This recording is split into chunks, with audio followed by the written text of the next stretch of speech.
So what's the kind of 7+ kind of yearly schedule then? What kind of period are we in now? So we're in a quiet period right now because the exams happen in December and early January. So this isn't really the crunch time that it is for people who do GCSE tutoring and things like that. But you would not go away during the October half term if you were a 7+ teacher, because that's the time that you really need to be there for your students.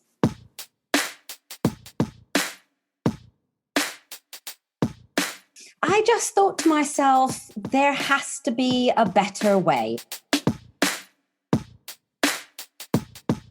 And I would never write off a child and say that child can't get into that school, because if the support is there, they can do whatever they want. So that same view I had for my own children, it spills over into everything I do. Schools will tell parents is, you don't need to do any extra preparation. We're going to test your child on what they already know from the Key Stage 1 curriculum. It's not actually true. If you haven't worked with children of that age, it's very different. You can't sit down and just work for an hour. It needs to be fun and engaging and inspiring in a very different way than 11+ tuition is.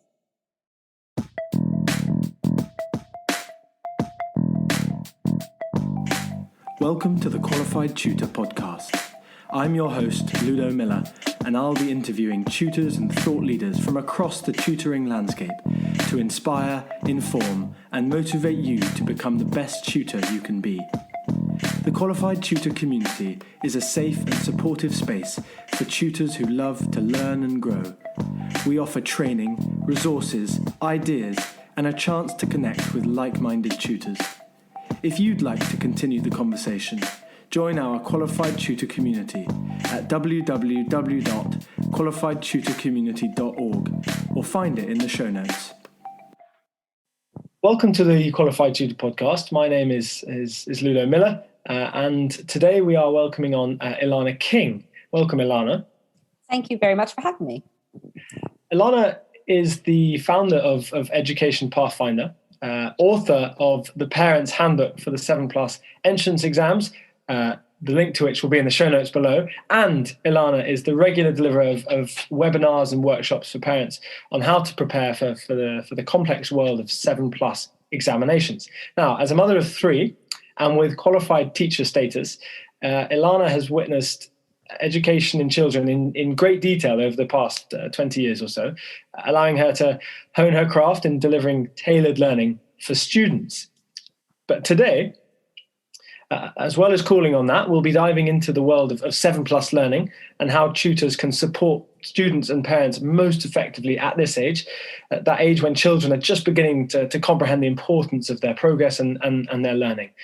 So what a pleasure to invite you on, Ilana. Thank you so much. So we'd love to kick off with a question that we ask regularly with our guests, and which produces some wonderful answers. And that question is, Ilana, what is your why as an educator? My why started a long time ago at the very beginning of my career. I did a PGCE and I took my first job teaching reception in a local state primary school. And I just thought to myself, there has to be a better way. At that point, I was not a parent myself, but I just thought there's got to be a way for me to make this experience for children better, to make outcomes for children better. And I didn't think the classroom environment that I was in did that. So I left and I set up a bunch of different educational enterprises over the years. And I found ways to really think about what creates that best experience for the child. And this kind of overlapped into my own life. I had 3 children of my own, 3 boys, and I made the decision to home educate them way back from the beginning. They never went to school until they entered at 6th form doing A-levels. And my focus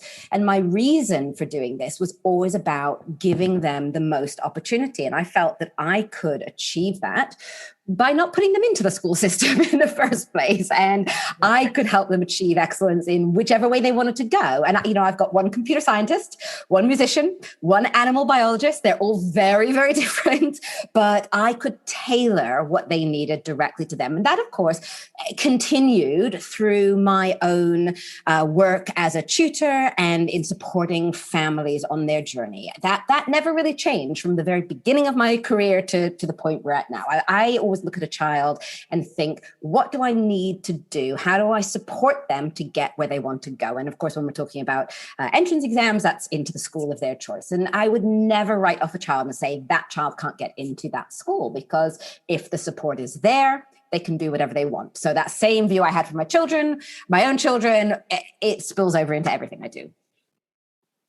To everything you do. Okay, well, maybe we could dive a little bit more into kind of those different areas, and obviously, yes, you've told us a little bit there about kind of how you've come to do what you do today, and that's a kind of a really important way to think. I think about doing what you do is to think about why you do it. That's for those listeners who haven't picked up on this already. That's this question comes from Simon Sinek and his work on starting with why. Now, Ilana, obviously the work that you've been doing as a tutor has focused around entrance examinations, which is a large part of the tutoring landscape. And as we talked about before, it's not all that tutoring is about, but it is a large part, not just 7+, but 11+, getting into those schools and colleges that students are aiming for. So tell us a little bit more about the 7+ exam then. So the 7+ exam is a funny beast. Most people know about the 11+. The 11+ is applicable kind of across the UK in lots of different ways, both into private schools and grammar schools. 7+ is a little bit different. 7+ is almost exclusively in London, not exclusively. There are a few very small pockets elsewhere in the UK, but pretty much it's a London thing. And it's a competitive selection process for the private school system in London for entry into year 3. So it's taken partway through year 2. Usually in the December, sometimes very early January. So children will have only had kind of one term of year 2 before they actually take the exam. And it's very competitive for most of the schools. So you can have as many as 16 children per available place at the school who sit the initial written exam. It primarily tests maths and English. There's an increasing number of schools that also do reasoning, usually nonverbal reasoning, but it can be verbal reasoning. It can be both. It can be one. It does vary school by school. The tests are a written form in the first stage, but there is a second stage assessment day where approximately 2 children per available place are called back to the school. And then it is less paper-based at that point and much more about interaction and interviews and activities. Okay, so it's got some similar features to other entrance examinations at different ages, but I guess what might be a helpful place to go next is to tell our listeners a little bit more about what the common features of the 7+ exam are that differentiate it from other areas.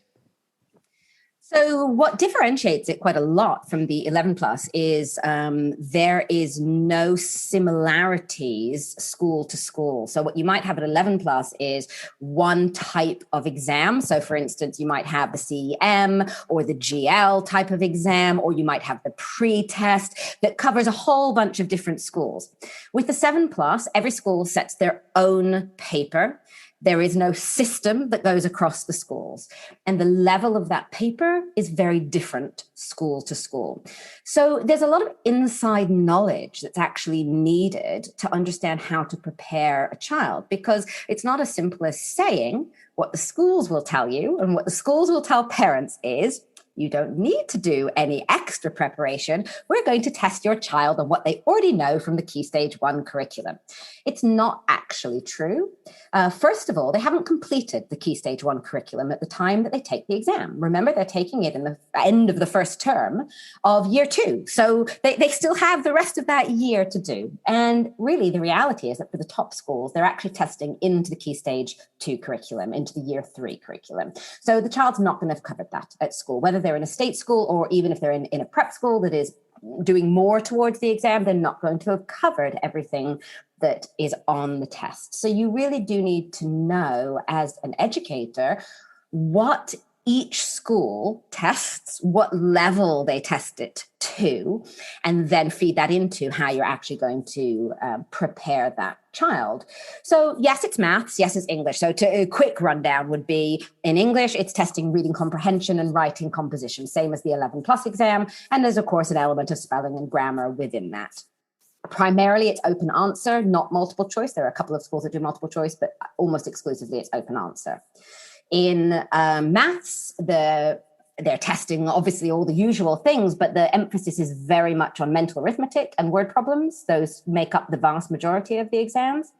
And then if there's reasoning, nonverbal or verbal reasoning, again, it varies school to school, and you'll need to know that as well. So it's not as simple as just saying, go in and support that child in what they're learning in school and make sure they know how to do it, because you're having to actually teach from scratch lots of things that they're not learning in school that they're going to need to be able to display on that exam. And in addition to that, some areas of what they're learning in school will never make it onto the exam. So for instance, they need to write a story. For the writing composition part, it's almost always a story.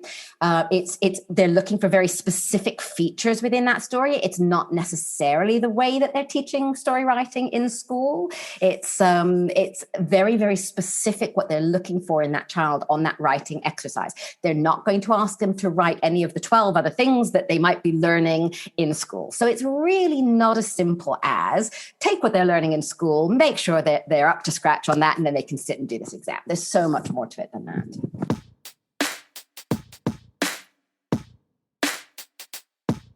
This summer, join us for the first ever Love Tutoring Festival, a celebration of tutoring in all its aspects. We invite you to bring all your experience and expertise to make this event the most exciting event to ever happen in the world of tutoring. The festival, running from Monday the 28th of June to Friday the 2nd of July, is a rich and varied programme of free events, keynote presentations, workshops, live podcasts, and practical demonstrations spread out over a whole week. And don't worry, everything will be recorded, so as long as you're enrolled, we'll give you access to any of the events that you miss later on. We're also offering a limited number of tickets for our famous CPD accredited workshops. If you purchase a ticket to any or all of these practical and engaging workshops, you'll also receive a certificate of completion after the event. To register for the free pass and to grab your CPD tickets, go to qualifiedtutor.org/Love Tutoring Festival. Yeah, okay. So you've talked a little bit there about some of the aspects of the 7+ exam itself for maths and English, but also some of the wider questions around it. And one of those caught my attention in particular. And perhaps you could give us a little bit more insight into the fact that if there are areas in the 7+ exam that aren't taught at school as part of the common curriculum, how can students get around this then? How do you find that students cope with that if the primary teaching of what they're learning is not in school? So they need to learn it outside of school, without a doubt. And the question becomes how they do that. And I think there are a number of different options there. Obviously, we're talking about tutoring today, and a tutor can come in, and a tutor needs to be really well-versed, really knowledgeable about the 7+ exams, and they can fill in the gaps. So the things that are not being taught in school can be taught by that tutor. It's not the only way. And part of what I do is support parents who want to take this journey on their own. Not everybody can afford tuition. And we're talking about a very specialist type of tuition. So generally the fees, particularly in London for tutors who do this, are quite high. And, while many of the families can afford this, there are families that I've worked with that cannot afford this. So there needs to be another option to them. Hence the book I wrote was to guide parents who wanted to try to undertake this on their own and have an idea of a roadmap to do that. How do they prepare their child? What do they need to cover and what steps? So, there's no one particular way to prepare for this exam. You cannot just rely on the school. I can say that for sure. You cannot just rely on the school, but what you do beyond that, a parent can hire in a specialist to tutor the child. A parent can take on the work themselves with the support of a consultant like me, or books, or there are courses out there. So, courses for the child, so there are lots of different ways of doing it. The reality is it's a lot of work. So whoever does it, someone has to do it, whether it's outsourced to a tutor who's going to come in and work with that child, or whether the parent's going to do it themselves. There is a lot of additional work that has to be done outside of the school day.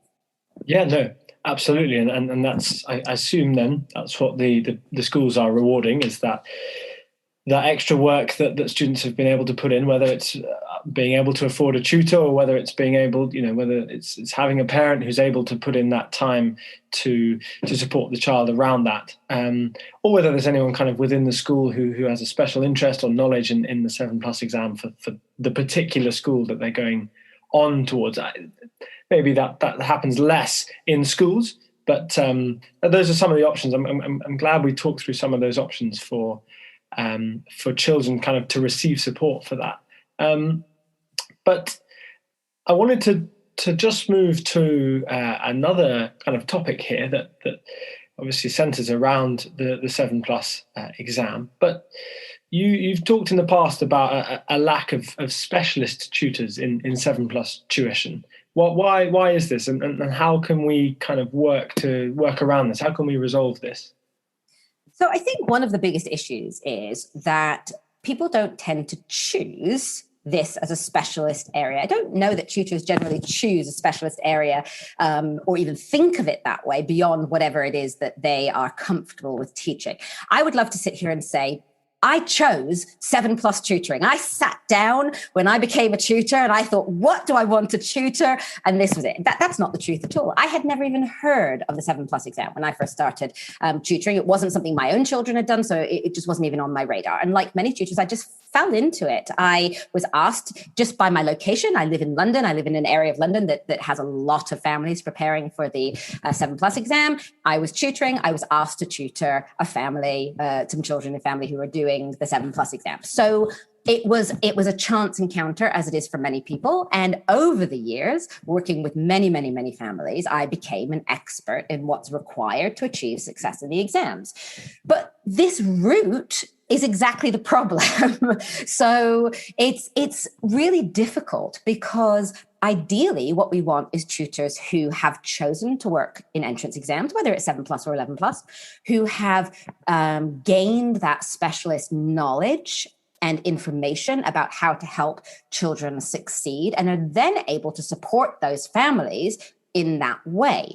Now, there's a real lack of 7+ tutors in particular. So there are maybe tutors out there who are 11+ tutors, and they think, okay, well, I'll teach 7+ as well because it's not that different, but they've never actually worked with children as young. We're talking about working with children of 5 and 6 years old. So let's be quite clear. Often these children start their tuition in reception, and certainly if they haven't started in reception, they will start in year 1. So these are very, very young children that we're talking about. And if you haven't worked with children of that age, it's very different.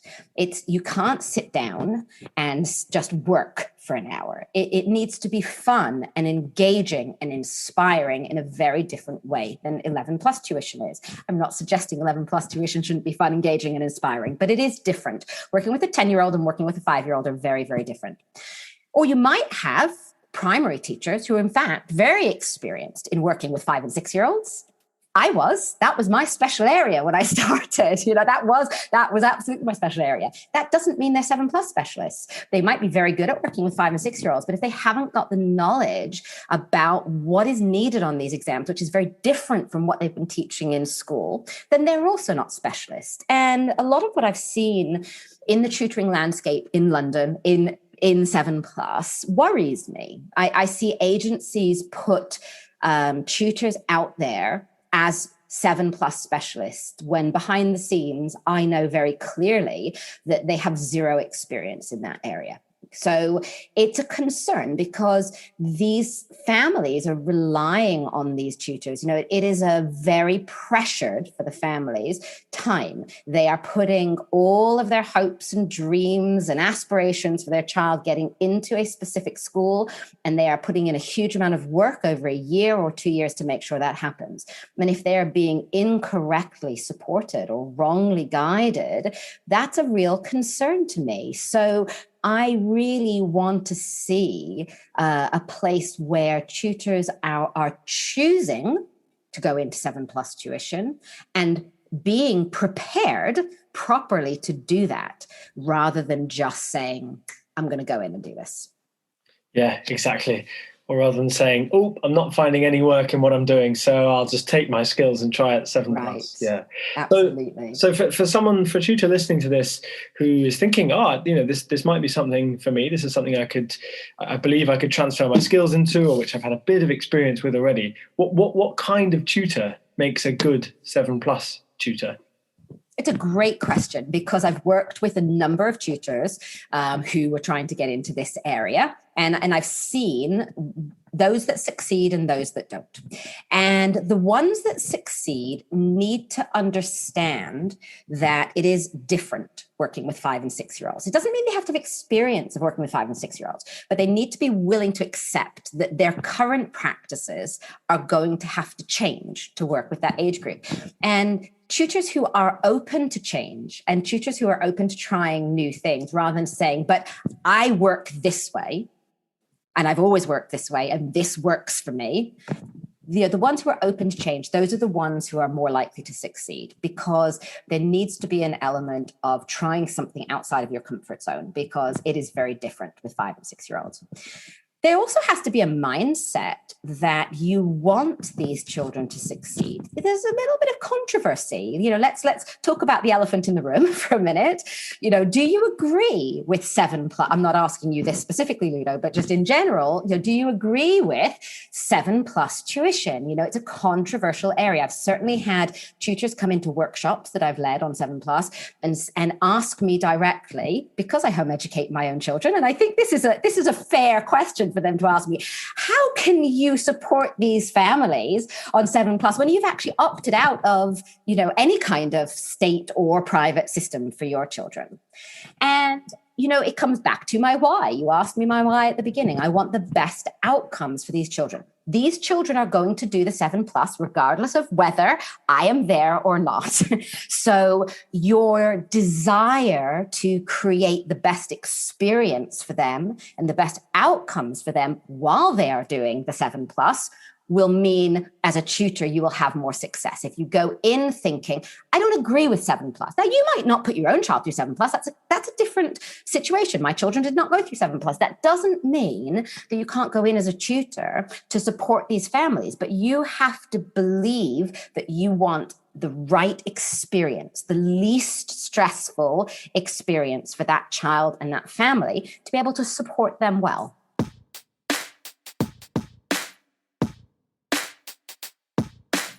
It's time tutors had their own day. July the 2nd is World Tutors Day, a new global day celebrating tutors and the difference we make. Never before have tutors been as relied upon as this past year, in which tutors from all around the world have stepped in to support struggling students and parents. This is their chance to say thanks. There are lots of ways to get involved. Send your parents and students to worldtutorsday.org to leave a thank you note. Invite them to post a photo thanking you, the tutor, with the Thank Your Tutor hashtag. Or join the gratitude circles on the final day of the Love Tutoring Festival, when we'll be celebrating tutors and all we have to offer. July the 2nd is World Tutors Day. You've gone on to something there that's crucial, that's critical to the essence of tutoring itself, whatever kind of tutoring it is.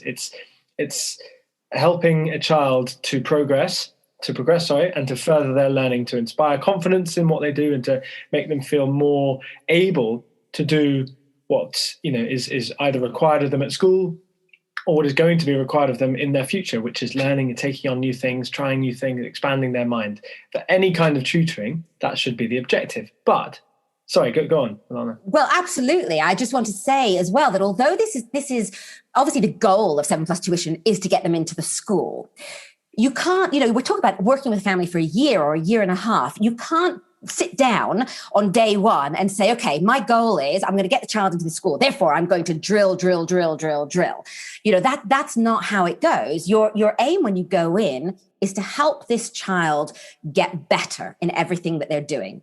So it's to help them succeed in maths, in English, not specifically the exam. Yes, of course, the exam is there in the background, but this is not what you're talking to the child about. You are inspiring them to challenge themselves, to get better all the time with the exam in the background. Yeah. So that is our goal, but that is not our focus of tuition. Absolutely not. No. And as part of that, do you find that even in those situations, even with those students who don't gain a place at the school, i.e. for whom the entrance exam it does not succeed, do you find that their wider learning is improved? Yes, absolutely. And I would say there's two sides to that. So first of all, nothing you do with that child is wasted. There's no guarantee. They may not get into that school. Even if you are the top 7+ specialist in the country, you've been doing this forever. And I have been doing this for a long time. And, I've worked with a lot of families. I would never guarantee to that family that child's going to get into that school because you just can't do that. But is any of it wasted in that journey? Of course not. You're inspiring that child towards excellence all the time. And that will carry them through in school, throughout their school career. So it's not just about the exam. But there's another side to it as well that we have to remember. We talked about the child, but we have parents. Because we're talking about, I know a lot of tutors work with older children and therefore their contact is mostly with the child. That's not the case with 7+. You're working with very young children and therefore you're working with the parents. So you're managing the expectations of the parents. You're managing the stress levels of the parents. And that is an equal part of what you're doing with the child, because anytime the parents are stressed, that's going to spill over to the child. So you may have this lovely little bubble in your tutoring hour when the child is not stressed and you're making it all wonderful. And then they step outside that bubble to very stressed parents who are very focused on this exam, and everything you've done is kind of wasted in that sense because they feel the stress of the parents. So 7+ tuition is much more than just working with the child. It's really working with the family. And I don't know that all tutors really understand that. Again, if they're working with older children, in my training program that I do for 7+ tutors, a big part of what I do, a lot of our focus is on how do you actually support the parents? How do you think about their levels of stress, your communication with them, to keep those stress levels down? Because that's what's then going to benefit the child. And of course, it's all about benefiting the child. We want the best outcome for the child, but we have to work with the family to make that happen. And that's a key part, isn't it? And that can often be one of the most rewarding parts, isn't it? Is seeing the success of that child, whether it's success into the school or whether it's success viewed as part of a wider metric of their learning being progressed. Seeing that throughout the family can be super rewarding, and that's something that, even though I haven't done 7+ tuition myself, I've seen even in the tutoring that I do. Thank you for kind of explaining those areas, Ilana, about the 7+ exam. I think if anyone anywhere wanted to get into this, all they'd have to do is just listen to the last 20-25 minutes of that, because that's really all of the key areas, and it's not the kind of thing that you'd be able to just find out by reading online. You going into that has really explored that and investigated that in much more detail. Now, you also, I'd love to finish on this, you have a book coming out, and you also run Education Pathfinder. What's next for Education Pathfinder? So Education Pathfinder is there to support both families and tutors. So there's two sides to it. So for the families, I provide them with the support they need on the journey. That might be an assessment for their child so they know where to start in their progression towards the exam. It might be consultations with me so that they can talk through their plans and how they're going to implement specific areas that they need to work on with the child. My book, so for those who just want to do it themselves, there is a handbook for parents on Amazon where they can just buy the book and follow along on there and do it themselves. And then I have the side in supporting tutors, because I really do believe that the more high quality educators we can get out there in 7+, the better outcomes for families. So I have a training program, 6 months to becoming a 7+ specialist, where it's a blended program. So it has videos to watch on some of the topics that we were just talking about. And you can watch those in your own time, because of course, anyone who comes into 7+, they might be teaching full time during the day. They might have their own tuition that they're doing. So you need a little bit of flexibility. And then there are group sessions. So you can talk to other people in the same boat as you and do some more learning through that. And then there's individual mentoring sessions with me every month as well, where we can really get to the nitty gritty of the tuition that you're doing and the areas that you need support on. So my plan is to continue to train specialists. I think we need specialists. It's 7+ and 11+. Maybe one day I will expand the training program to 11+. At the moment, it's just 7+, because I do feel like there's a real gap. People put themselves out there as specialists when they just don't have that knowledge and skill that's needed. Yeah, and we love that.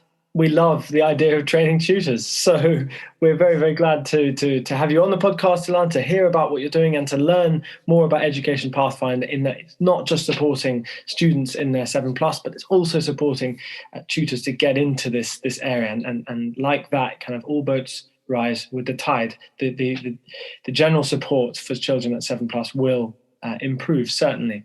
Now, we can't, finish this conversation without mentioning a little bit about the Love Tutoring Festival, which is coming up at the end of this month, starting on Monday, the 28th of June, in which there will be the Tutors Marketplace, for which tutors and tutoring businesses can market their products. We may well be seeing Ilana there. There will be plenty of other tutors and tutoring businesses showcasing their products in this open marketplace. So that'll be taking place from 1 till 2 p.m. and from 4 till 6 p.m. on every single one of the days of the festival. Be an open sort of meeting hall, virtual meeting hall for stall holders. So we'd love to see attendees there as well. But Ilana, thank you very much for joining us for that. You clearly talk about this area with great passion and enthusiasm, and I'm sure that comes through in the tutoring that you do too. So one would be very lucky to be your student. We've been very lucky to have you as a guest on this podcast, and thank you. Thank you very much for having me.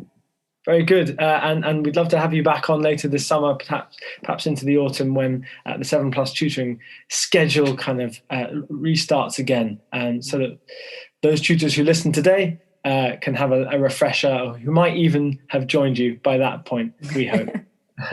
Very good. Okay. Well, thank you all very much for listening. I've been Ludo Miller. This has been the Qualified Tutor podcast. And our guest today has been Ilana King. You can find out all about her book, her course, her company in the show notes below.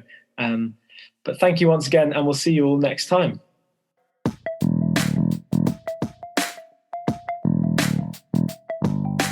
Thanks for listening to the Qualified Tutor podcast, where tutors share their expertise to support the tutoring community. If you'd like to continue the conversation, join our Qualified Tutor community at www.qualifiedtutorcommunity.org, or find it in the show notes below. We exist to connect, share, and learn with you, because tutoring is a small job that makes a big difference. And of course, we can't forget, in the week starting Monday, the 28th of June, the week of the Love Tutoring Festival, we will be recording 4 consecutive live late-night podcasts starting with SEND and mental health on the Monday, moving to running an agency on the Tuesday, being a professional tutor on the Wednesday, and being an NTP tutor on the Thursday. So those will go out live. We can't wait to record those podcasts with our wonderful guests and for you to join in either live or to listen along afterwards. Those will be released on the Qualified Tutor podcast. So grab your tickets at qualifiedtutor.org/love tutoring festival and we'll see you all there.